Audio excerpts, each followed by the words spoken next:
کبھی آپ نے سوچا کہ ایک حسین تعلیم یافتہ اور باوقار لڑکی کے بچپن میں کون آیا کرتا تھا؟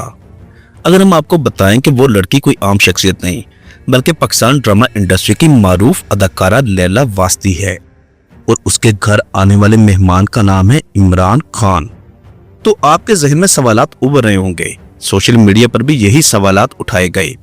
کیا عمران خان اور لیلا واسطی کے درمیان کوئی سکینڈل تھا یا یہ سب صرف ایک بچگانہ مفروضہ ہے؟ آج کی اس ویڈیو میں ہم بات کریں گے لیلا واسطی کے اس پہلو پر جو اکثر میڈیا اور ناظرین کی نگاہوں سے اوجھل رہا، وہ پہلو جو اسے ایک عام فنکارہ سے لے کر غیر معمولی انسان بنا دیتا ہے۔ میرے دل میں آپ کے لیے کیا ہے اور کیا نہیں ہے یہ تو میرا دل ہی جانتا ہے۔ سنا کہ مجھ پہ بہت احسانات ہیں اور احسانات کا بدلہ اس طرح نہیں چکایا جاتا۔ لیلا واسطی 3 جون 1970 کی خوبصورت صبح کراچی میں پیدا ہوئی، ایک ایسا گھرانہ جہاں فن، ادب، تہذیب اور شہرت ایک ساتھ سانس لیتے تھے۔ اس کے والد رضوان واسطی ریڈیو پاکستان انگریزی نیوز کاسٹر اور بعد ازاں ایک عظیم ٹی وی اداکار، جبکہ اس کی والدہ طاہرہ واسطی ایک ورسٹائل اداکارہ، لکھاری اور بلند قامت فنکارہ۔ تو یقیناً ایسے گھرانے میں مہمان بھی عام نہیں ہوں گے۔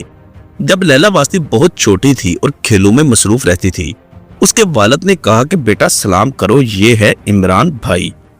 عمران خان اس وقت کرکٹ کی دنیا میں تیزی سے ابھرنے والا نام تھا، مگر طاہرہ اور رضوان واسطی کے لیے وہ خاندانی دوست تھا۔ وہ اکثر ان کے گھر آیا کرتے تھے، محفل جمتی، گفتگو ہوتی، کبھی فن پر کبھی سیاست پر۔ لیلا کو یاد ہے کہ وہ خاموشی سے ایک کونے میں بیٹھ کر ان کی باتوں کو سنا کرتی تھی۔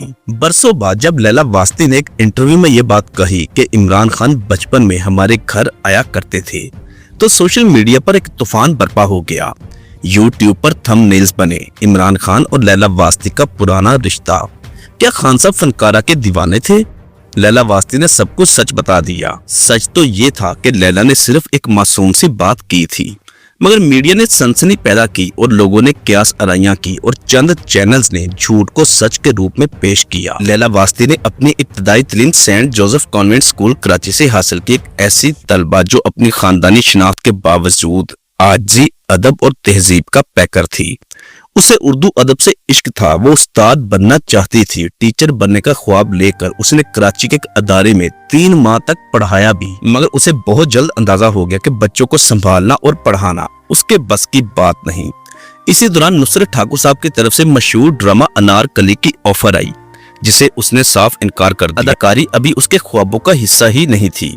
والدہ طاہرہ واسطی نے ڈرامہ بیگم حویلی سے لیلا واسطی کو پہلا موقع دیا، وہ موقع جو قسمت کا دروازہ کھولتا ہے۔ اس کے بعد ایندھن، پکار، اعتراف، سائبان اور ہیر وارث شاہ جیسے کامیاب ڈرامے اس کے کریئر کا حصہ بنے۔ خاص طور پر 1965 کی جنگ پر مبنی آپریشن دورکا میں اس کا کردار دیکھنے سے تعلق رکھتا تھا۔ اداکاری کے بعد اس نے فلم میکنگ کی تعلیم حاصل کرنے کے لیے امریکہ کا رخ کیا۔ لاس اینجلس میں 4 سالہ کورس کے دوران والدین کی خواہش تھی کہ اب وہ شادی کرے، مگر لیلا اپنے خوابوں میں مصروف تھی۔ پاکستان واپسی پر اس نے بطور ڈائریکٹر کام شروع کیا۔ اسی دوران فہد نامی شخص اس کی ٹیم میں شامل ہوا۔ فہد نے اسے ڈنر پر پرپوز کر دیا اور شادی کی بات کی۔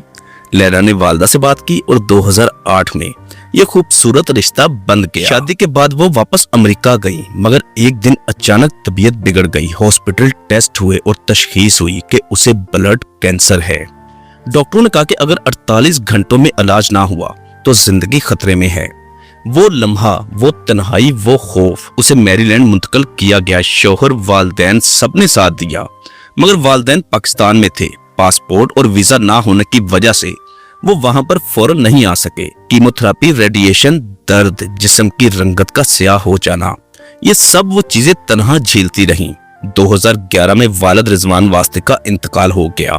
لیلا اس وقت ہاسپٹل میں داخل تھی، نہ تو آخری دیدار کر سکی، وہ نہ تو اپنے والد کا آخری دیدار کر سکی اور نہ ہی جنازے کو دیکھ سکی۔ پھر والدہ طاہرہ واسطی شوہر کی جدائی میں بیمار ہو گئیں۔ 11 مارچ 2012 کو طاہرہ واسطی بھی اس دنیا سے رخصت ہو گئیں۔ کیا کوئی بیٹی یہ صدمہ سہ سکتی ہے؟ کیا کوئی موت کے بستر پر ہوتے ہوئے اپنے دونوں والدین کو اس دنیا سے جاتا دیکھ کر پھر بھی جی سکتی ہے؟ لیلا واسطی نے یہ سب کچھ جھیلا اور جی کر دکھایا۔